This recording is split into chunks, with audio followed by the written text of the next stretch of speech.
আজকের video thumbnail দেখে বা পড়ে আপনারা একটু অবাক হচ্ছেন যে এখন এত বড় একটা স্ট্রাইক হয়ে গেল, কিন্তু মিডিয়া সবাই চুপ কেন? কেউ এর সম্পর্কে কোনো কিছুই বলছে না। এটা কোনো ফেক নিউজ নয় তো? তা আমি আপনাদের বলে দিই যে এটা ফেক নয়, আর এটা ভারত কারোর ওপর স্ট্রাইকও করে নাই। হ্যাঁ, তবে ক্যাম্পাসকে উড়িয়ে দিয়েছে। সেটা কিভাবে, সেটা যদি আপনাদের জানতে হয় তাহলে এই ভিডিওটিকে শেষ পর্যন্ত দেখুন। আপনারাও শেষ পর্যন্ত দেখলে বুঝতে পারবেন। তো চলুন বিনা কোনো টাইম নষ্ট না করে ভিডিওটিকে শুরু করি। তো বন্ধুরা, ক্যাম্পাসকে তো উড়িয়ে দিয়েছে, তাও আবার একটি সাজানো ক্যাম্পাস। আসলে বন্ধুরা, আমি এখানে কথা বলছি একটি মিসাইল টেস্টে, যেটির জন্য আমাদের ডিআরডিও একটি মিলিটারি ক্যাম্পাসকে তৈরি করেছে। আর এই ক্যাম্পাসকে তাদের একটি বিনাশকারী মিসাইল দিয়ে নিশানা বানিয়ে, তা আবার 100%। আসলে বন্ধুরা, আমি এখানে কথা বলছি আমার সবথেকে ফেভারিট মিসাইল প্রলয়, যার নামের ভেতরে লুকিয়ে আছে প্রলয় লীলা। খবর অনুসারে প্রলয় মিসাইল টেস্ট আজ থেকে দুদিন আগে করা হয়েছিল, মানে গৌরব বোমের ঠিক 36 ঘন্টা পরে। এটি হয়তো শেষ পরীক্ষা ছিল, তাই প্রলয় মিসাইলের সব কিছু ঠিকভাবে দেখা গুরুত্বপূর্ণ। আপনারা এটা জানেন যে ডিআরডিও যখন কোনো মিসাইল পরীক্ষা করে তখন ভারত ডামি টার্গেট হিসাবে কোনো জাহাজ, ড্রোন বা ট্যাঙ্কে ব্যবহার করে।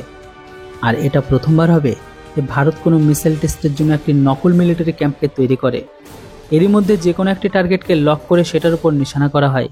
তো বন্ধুরা, এখন এত কিছু এটার জন্য এই কারণেই করতে হয় কারণ আমাদের সায়েন্টিস্ট এটা দেখতে চেয়েছিল যে মাল্টিপল টার্গেটের মধ্যে থেকে আমাদের প্রলয় মিসাইল যে কোনো একটি টার্গেটকে সঠিকভাবে ধ্বংস করতে পারে কিনা।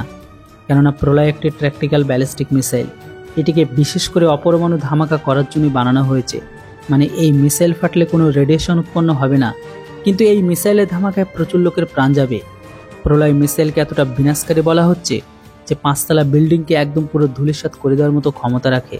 আর এই কারণে এটিকে মিলিটারি ক্যাম্পাসকে ওড়ানোর জন্য বানানো হয়। এর টেস্টের খবরে এখনও পর্যন্ত এই কারণে ভাইরাল হয়নি, কেননা ডিআরডিও এটিকে টেস্ট করার পরে তারপর এটির সম্পর্কে বলা হয়েছে।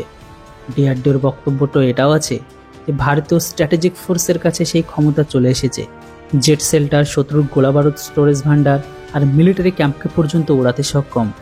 এটা একটি সম্পূর্ণ ব্যালিস্টিক মিসাইল, যেটি 7000 প্রতি কিলোমিটার ঘন্টাতে ট্রাভেল করে। কোনো নর্মাল রেডার এই মিসাইলকে দেখতেই পাবে না। আর এটির ডিস্ট্রয় রেঞ্জ 100 বর্গ কিলোমিটার। তাই তো এই মিসাইলের হাত থেকে বাঁচা অসম্ভব ব্যাপার। এই কারণে আজারবাইজানকে শিক্ষা দেওয়ার জন্য আর্মেনিয়া ভারতে প্রলয় মিসাইলকে নিয়ে রুচিকে দেখাচ্ছে। এই টেস্টের পরে এই মিসাইলের সম্পর্কে ইন্টারেস্ট আরও বাড়বে। ভারতের এই সঠিক আর বিনাশকারী মিসাইল এখন সফল পরীক্ষার জন্য আমাদের সায়েন্টিস্টের নামে কমেন্ট বক্সে একটি জয় হিন্দ লিখুন। Thanks for watching. জয় হিন্দ, বন্দে মাতরম।